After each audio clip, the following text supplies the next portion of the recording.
ስሜ ዶክተር ኤፍሬም ዘለቀ እባላለሁ። የሀላባ ዞን ትምህርት መምሪያ ኃላፊ ነኝ። እንደ ሀገር የተሰሩ ስራዎች አሉ፣ እንደ ዞናችንም ደግሞ የሰራናቸው ስራዎች አሉ። እንደ ሀገር በትምህርት ስርዓቱ ላይ ያለው ጉድለት በጥናት ተለይቶ ምንድነው ክፍተቱ የሚሉ ጉዳዮች ቀድሞ የነበሩ ስርዓቶች ላይ የነበሩ ድክመቶችን በሚያርም መልኩ ወደ ስራ ተገብቷል። የስርዓት ትምህርት ለውጥ ተደርጓል፣ የፖሊሲ ለውጥ ተደርጓል። እነዚህ በዋናነት ክፍተታቸው የነበረው በአንድ በኩል ተማሪውን በራስ የሚተማመን ተማሪ ከማብቃት ጋር ጥረት የነበረ ነው። በሌላ በኩል ደግሞ የፖለቲካ አታችመንቱ ከፍተኛ ነበር። ፖለቲካዊ አስተሳሰቦች ይገቡበታል በትምህርት ስርዓቱ። በዚህም ምንም እንኳን በኢህአዴግም ስናይ ከተደራሽነት አንጻር ትምህርት ቤቶችን ተደራሽ ከማድረግ አንጻር የተሰሩ ስራዎች ቢኖሩም ከጥራት አንጻር ግን ብዙ ችግሮች እንዳሉ ይታወቃል። ይህን ሊያርም በሚችል መልኩ ስርዓተ ትምህርት ተቀርጿል። አገር በቀል እውቀትን ያካተታ ተማሪዎች ወደ ቴክኖሎጂ እንዲቀርቡ በሚያስችል መልኩ የሙያ ትምህርትን መቅሰም በሚችል መልኩ ቀለም ላይ ቲዎሪ ላይ ብቻ ሳይሆን በተግባር ከራሳቸውን በቴክኖሎጂ አቅታቸው በራሳቸው ተማምነው የስነ ምግባር ችግራቸውን በሚፈታ የስራ ባህላቸውን በሚፈታ መልኩ ሙያ ጭምር በሚማሩበት አግባብ ስርዓተ ትምህርቱ ተቀርጾ ተገብቷል። በዚህ አግባብ ይህንን ተከትለን እኛም እንደ ዞን ከለውጡ ወዲህ እነዚህ ነገሮች ተግባራዊ ስናደርግ ቆይተናል። በተለይም ትልቁ መሻሻል ተደርጎ በዚህ በለውጡ ትልቁ ስራ እንደ ዞን የምንወስደው የቡራቲቾ አዳሪ ትምህርት ቤት መመስረት ነው። ስለዚህ በዚህ ትምህርት ቤት የዚህ ትምህርት ቤት ተሞክሮ መስፋት ያለበት ነው። የመጀመሪያ ሁለት ባች አስፈትነዋል። የመጀመሪያው ባፍ ኦልሞስት 89% አሳልፏል። 2017ን ደግሞ 100% አሳልፏል። ስለዚህ 100% በማሳለፍ በክልሉ እውቅና የተሰጠው ነው የቡራቲቾ አዳሪ ትምህርት ቤት። ይህን ትምህርት ቤት የበለጠ ከተደገፈ ብዙ ሊቆችን፣ ብዙ ኤክስፐርቶችን፣ ብዙ መሐንዲሶችን፣ ብዙ የሕክምና ባለሙያዎችን ማፍራት የሚችል ነው ማለት ነው። ስለዚህ እዚህ ላይ በ8ኛ ክፍል የተሻለ ውጤት ያመጡ ልጆች ተመልምለው የሚገቡበት ነው። ትልቅ መዋዕለ ንዋይ ኢንቨስት የተደረገበት ነው። እንደ ሀላባ የለውጡ ትሩፋት ነው ብሎ መውሰድ ይቻላል። ሁለተኛ ደረጃም ከለውጡ በፊት 8 ሃይስኩሎች ብቻ ነበሩ ዞናችን ላይ። አሁን ወደ 13 5 ተጨማሪ በ5 ዓመቱ ተገንብተዋል ማለት ነው። ምናልባት 13ኛው ማረሚያ ተቋም ላይ ያለ ነው። ያው ዞናችን ውስጥ ያለ ስለሆነ በዛ ቁጥሩ ስለሚገባ ወደ 13 ሁለተኛ ደረጃ ትምህርት ቤቶች አሉ ማለት ነው። ከነዚህ 5 ትምህርት ቤቶች 8 ትምህርት ቤቶች የ12ኛ ክፍል አገር አቀፍ ፈተናን አስፈታኝ ትምህርት ቤቶች ናቸው። ከዚህ ውጪ አፍ መፍቻ ቋንቋ ጋር እንደ ሀላባ ትልቅ ስራ ሰራን ብለን የምንወስደው በለውጡ ሀላብሳ ቋንቋ ለውጡ ሲጀምር አካባቢ አንደኛ ክፍል ሁለተኛ ክፍል አካባቢ ሀላብሳ ትምህርት ብቻ ነበር እንደ አንድ ትምህርት ይሰጥ ነበረው። አሁን ሌሎች የትምህርት አይነቶችን በሙሉ በሀላብሳ አንደኛ ደረጃ በአፍ መፍቻ ቋንቋ መማር ጠቀሜታውም የጎላ በመሆኑ መብትም ስለሆነ ልጆች በአፍ መፍቻ ቋንቋቸው እንዲማሩ ተደርገዋል ማለት ነው። በዚህ አግባብ ሀላብሳ ብቻ ይሰጥ የነበረውን እንትን በ2018 ላይ 4ኛ ክፍል ድረስ ሙሉ በሙሉ በሀላብሳ ሚዲየም ኦፍ ኢንስትራክሽን ሀላብሳ ሆኖ እየተማሩ ነው ማለት ነው። 2019 ላይ 5ኛ ክፍልን ምን ጀምር ነው የሚሆነው። ሀላብሳ እንደ አንድ ትምህርት ደግሞ እንደ አፍ መፍቻ ቋንቋ ደግሞ 8ኛ ክፍል ላይ አድርሰናል። 8ኛ ክፍል ላይ ማድረስ ብቻ አይደለም፣ የ2017 ላይ ሀላብሳን ክልላዊ ፈተና ማስፈተን ችለናል 6ኛ ክፍልን። 2018 ደግሞ 8ኛ ክፍልን ክልላዊ ፈተና እናስፈትናለን ማለት ነው። ይሄን ኦልሬዲ ባለሙያዎች ሄደው ፈተናው ምስጢራዊ በሆነ መልኩ ኦልሬዲ የተዘጋጀ ስለሆነ 2018 ላይ 8ኛ ይሄ ቀላል አይደለም። ለሀላባ ትልቅ እንትን ነው። ለሀላባ ባለውጡ አሁንም በአፍ መፍቻ ቋንቋ ጋር ተያይዞ ለረጅም ጊዜ ተደፍጥጦ የቆያ የሀላብሳ ቋንቋ ትንሽ ተስፋ እንድጣልበት ያደረገው ሆሳና ትምህርት ኮሌጅ በሀላብሳ ነው ከፍተኛ የመምህራን እጥረት ያለው የሀላብሳ መምህራን ስልጠና ጀምረዋል ማለት ነው።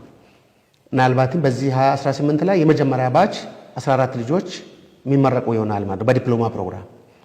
ይሄ ሀላብሳ ለንግግር ይውላል ወይ ለጽሁፍ ይሆናል ወይ ለሚዲያ ይሆናል ከሚባልበት ከሚዲያ አልፎ ከምን አልፎ ይሄ ኮሌጅ ደረጃ የሚሰጥ ቋንቋ ሆኗል ማለት ነው። ስለዚህ ይሄ እንደ ቀላል የሚታይ አይደለም። ይሄ ያደጋ በዲግሪ ደረጃ ወደፊት መስጠት የሚከለክል ነገር የለውም። ስለዚህ ከሀላብሳ ትምህርት አንጻር የሰለጠና የሰው ኃይል ባለመኖሩ ምክንያት ከጥራት ጋር የሚያያዙ ችግሮች አሉ።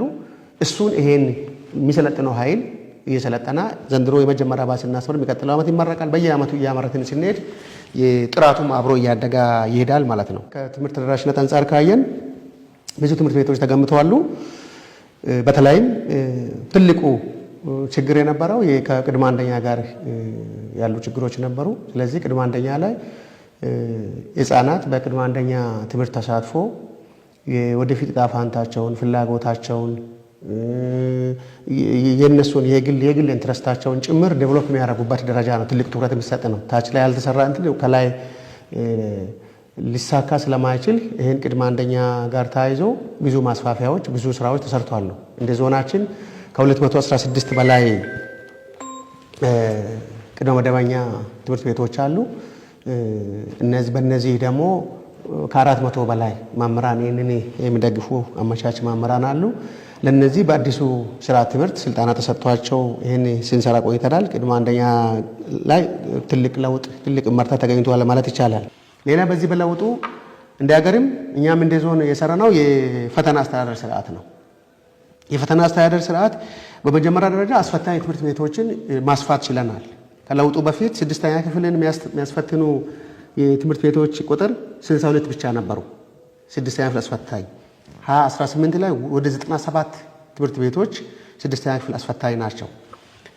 እንዲሁም የ8ኛ ክፍልን ስናይ ከለውጡ በፊት 57 ትምህርት ቤት ብቻ ነበረ የ8ኛ ክፍል አስፈታኝ ትምህርት ቤቶች የነበሩት።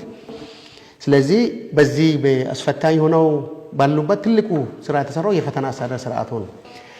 ከዚህ ውጪ ሌላው የትምህርት ቤቶች ደረጃ ነው። ትምህርት ቤቶች ደረጃ ከለውጡ በፊት ኦልሞስት 25 በዞን ውስጥ ካሉ ትምህርት ቤቶች ውስጥ 25 በመቶ ከደረጃ በታች ነው። ይሄን አሁን ባለው በየአመቱ የትምህርት ደረጃ ማሻሻል ትምህርት ቤቶች ላይ ጥጋና ተጨማሪ ማስፋፊያ ትምህርት ቤቱ ምቹ እንዲሆን በተሰሩ ስራዎች ከ45% በላይ ትምህርት ቤቶችን ደረጃ ማሻሻል ችለናል። አምና ወደ 32 አድርሰን ነበር። አምና ወደ 43 44 አድርሰን ነበር። ዘንድሮ ወደ 60% እናደርሳለን። 60% ስናደርስ ኦልሞስት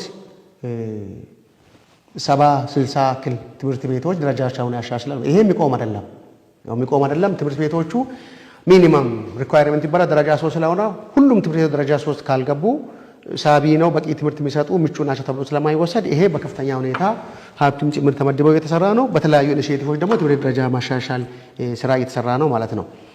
ስለዚህ ቅድም ያልኩትን ከተደራሽነት አንጻርም ጥራት ላይ ትኩረት ተደርጓል። በለውጡ መንግስት በአብዛኛው ነገር ጥራት ላይ ትኩረት ተደረገው፣ ግን ተደራሽነቱም ቆሟል ማለት አይደለም። በዚህ በ2018ም 6 ቅድመ አንደኛ ደረጃቸው የጠበቁ 6 ቅድመ አንደኛ ትምህርት ቤቶችን ለመገንባት ዝግጅት እየተደረገ ነው። ከነዚህ 3ቱ በትምህርት ሚኒስቴር በ3 ወረዳዎች የሚገነቡ ናቸው። 3ቱ ደግሞ በወረዳዎቹ አቻ ግንባታ በሚል በጥቅሉ 6 ቅድመ አንደኛ ትምህርት ቤቶች የሚገነቡ ይሆናል። ስለዚህ ይሄ እንደ ክልልም በዚህ በ5 ዓመት አንድ ቅድመ መደበኛ በአንድ መንደር በሚል ኢኒሼቲቭ እየተሰራ ያለውን ስራ የበለጠ ውጤታማ እንዲሆን የሚያስችል ይሆናል ማለት ነው። ከዛ ውጪ ትምህርት ለትውልድ በሚባለው በዞናችን ኦልሞስት 2013 አካባቢ ለትምህርት ለትውልድ የሚሰበሰበው ሀብት ከ6 ሚሊዮን አይበልጥም ነበር። አሁን ከ16 ሚሊዮን በላይ በትምህርት ለትውልድ ሀብት በህብረተሰብ ተሳትፎ መሰብሰብ እየተቻለ ነው። ከዛ ውጪ ደግሞ ከ100 ሚሊዮን በላይ በትምህርት ቤቶች በጉልበት በእውቀት የሚሰሩ ስራዎች በለውጡ ጊዜ ኦልሞስት 10ዎቹ ሚሊዮን የነበረው የትምህርት ለትውልድ ስራዎች አሁን 150 ሚሊዮን ወደምትልበት ይሄ ማለት በትምህርት ቤት የተሰራችው አጥር ብታጥር ጥገና መስኮት ቢጠግን ወንበር ቢጠግን በእውቀት የሚባለው ቲቶሪያል ቅዳሜው ተጨማሪ ስራ ቢሰራ የሚኖረው ወደ ሀብት ሲቀየር የሚኖረው ግምት ማለት ነው 150 ሚሊዮን የተጋነና እንዳይመስል ከዚህም በላይ ምናምን ይሰራል። መረጃዎች በአግባቡ ስለማያዙ ነው።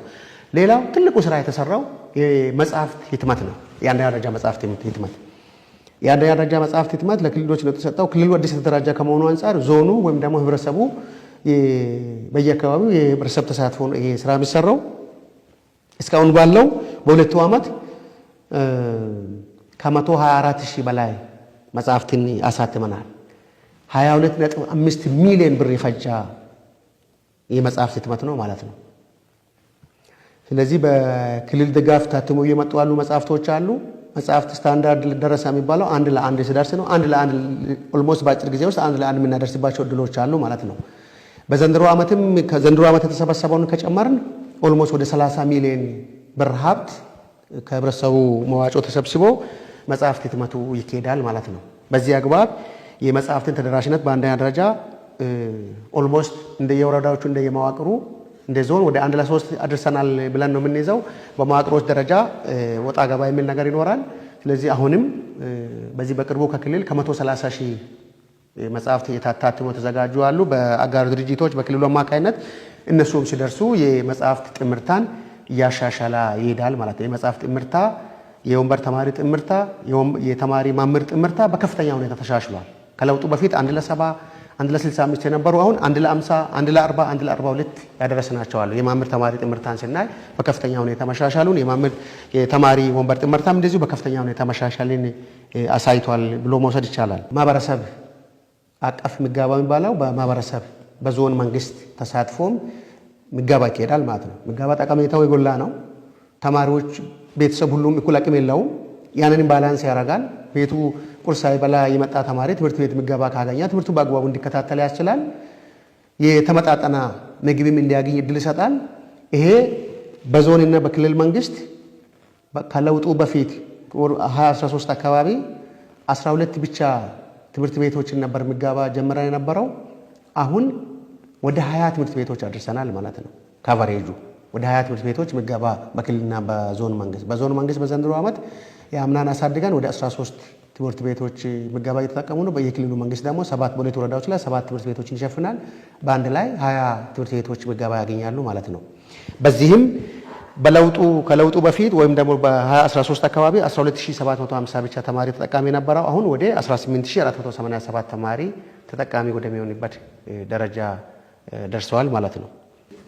የ12ኛን ክፍል ውጤት ለመቀየር ብዙ የምንሰራቸው ስራዎች እየሰራን ያሉ ስራዎች ቢኖሩም 6 እና 8 በ2017 ላይ እንደ ዞን ከፍተኛ መሻሻል አሳይተናል።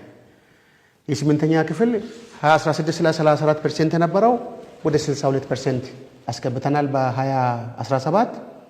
የ6ኛ ክፍልም በዝቅተኛ ደረጃ የነበረ ነው። እሱንም ወደ 80% 33% አካባቢ እንደ ዞን አስገብተናል ማለት ነው። ከክልሉ አምና ግንባር ቀደም ውጤት ማስመዝገብ ከቻሉ ዞኖች አንዱ ነው ማለት ነው። በዚህ ሂደት የጥራት የፈተና አስተዳደር ላይ ብልሹ አሰራሮች በፊት ተያይዘው የመጡ ችግሮች ሊኖሩ ይችላሉ። ነገር ግን ተስፋ ሰጪ ውጤቶች አሉ። ጎን ለጎን ጥራቱንም እያስጠበቅን ተማሪ መጠነ ማለፍም እየተሻሻለ የሚሄድበት አግባብ ስላለ በ2018ም በ6ም በ8ም ክልላዊ ፈተና እንዲሁም በ12ኛም ሀገር አቀፍ ፈተና ላይ ለውጥ እናስመዘግባለን ብለን ተስፋ እናደርጋለን። እንደ ዞናችን አሁን ባለው ነባራዊ ሁኔታ ትምህርት ኢሹ ተደርጓል። ትኩረት እያገኘ ነው። የወላጅም ትኩረት እያገኘ ነው። የተማሪም ትኩረት እያገኘ ነው። መምህራን ልማት ስራም ኢቭን የጥራት ጉዳይ ተጠበቀ ሆኖ ከብዛት አንጻርም ስናይ ከ1500 ያልበለጡ መምህራን ነበሩ ከለውጡ በፊት እንደ ዞናችን። አሁን ከ2300 በላይ መምህራን ጠቅላላ ዞናችን ላይ የትምህርት ስራን እያሰለጡ ይገኛሉ ማለት ነው። ስለዚህ የመምህራን ልማት ላይ የትምህርት ችግሩ ሲለይ አንዱ የመምህራን የአቅም ችግሮች ነበሩ። ይሄ በአንድ በኩል በሚያስተምሩት ትምህርት ላይ በቂ እውቀት በቂ ክህሎት ያለመኖር፣ በሌላ መልኩ ደግሞ የጊዜውን የሚመጥን የማስተማር ስነ ዘዴን ተከትለው ከማሄድ አንጻር እጥረቶች ነበሩ። ይሄን በትምህርት ሚኒስቴር የተሰጡ በተለይም በክረምት በሚያስተምሩ ትምህርት እንዲበቁ ሰፋፊ ስልጠናዎች ሲሰጡ ነው የቆዩት። እሱን ተከትሎ በዞን ደረጃም ደግሞ የመምህራን አቅም እንዲገነባ ስልጠና ሲሰጥ ቆይተዋል ማለት ነው። በዚህም ለውጦች ተገኝተዋል ብሎ ማውሰድ ይቻላል። የመምህራን አቅም ከመገንባት አንጻር ሌላው የተሰራው የሙያ ብቃት ነው። መምህሩ በሚያስተምርበት የትምህርት አይነት በደንብ ይችላል አይችልም የሚለውን ብቁ ሊያደርግ የሚችለው የሙያ ብቃት ምዘና ስርዓት ተዘርግተዋል። በዚህም እንደ ዞናችን ከለውጡ በፊት ወይም ደግሞ 2013 አካባቢ የነበረው የመምህራን የሙያ ብቃት በሚያስተምሩት ትምህርት ተፈትነው ያመጡት ውጤት ችግር ውስጥ የነበረ ነበር። አሁንም ሙሉ በሙሉ ችግሩ ተፈቷል ባይባልም ግን ፕሮግረስ እያስመዘገበ መጥቷል። በመጀመሪያ ደረጃ በአንደኛ ደረጃ በሁለተኛ ደረጃም ተፈትነው ያለፉ መምህራን ከ9% የማይበልጡ ነበሩ። አሁን ላይ በ2017 ወደ 33% አድጓል። በየዓመቱ እድገት እያሳየ ነው። ይሄ መምህሩ ራሱን እያበቃ እየመጣ ነው፣ ከጊዜ ጋር እየሄደ ነው የሚለውን ድምዳሜ እንድንይዝ ያደርጋል። ሌላው በትምህርት ስርዓቱ ላይ ቁልፍ ተደርጎ የሚወሰደው የትምህርት ቤት አመራር ነው። የትምህርት ቤት አመራር ሪፎርም ማዕከላዊ ኢትዮጵያ ክልል 2016 2017 2016 እስካሁን ያላለቀ ነው። የትምህርት ከፍተኛ የሆነ የትምህርት ቤት አመራር ሪፎርም ተሰርቷል። ይሄ ማለት የትምህርት አመራሩ በብቃት በውድድር በመምራት ችሎታው በሚያስመዘግበው ውጤት በተለያዩ ጉዳዮች በነበረው ተሳትፎ ብቃቱ ተለክቶ በፈተና ተወዳድሮ እንዲገባ ነው ተደረገው። በፊት ቅድም እንዳልኩኝ ፖለቲካል አሳይመንት ነበር የሚደረገው። በሆነ ኢንቲሜሲ የትምህርት ደረጃውን ኮንሲደር ያደረገ አቅሙን ኮንሲደር ያደረገ የትምህርት ቤት አመራር እንዲሆን ነበር ይሰራ የነበረው። ይሄ የትምህርት ስርዓቱን ምን ያክል ወደ ኋላ እንዳስቀራ በግልጽ የሚታወቅ ነው። ስለዚህ የትምህርት ቤት አመራር እንደ ዞናችን 60% ተወዳድሮ ያለፉ ትምህርት ቤት አመራሮች ናቸው። ከዛ ውጪ ያሉት በ40% ነው በተጠባባቂ የተያዘው። ይሄን ቀጥሎ ባለው የትምህርት ቤት አመራር ሪፎርሙን አጠናክረን ቀጥለን በተሻለ በዚህም ደግሞ ለውጦች ተመዝግበዋል። አመሰግናለሁ።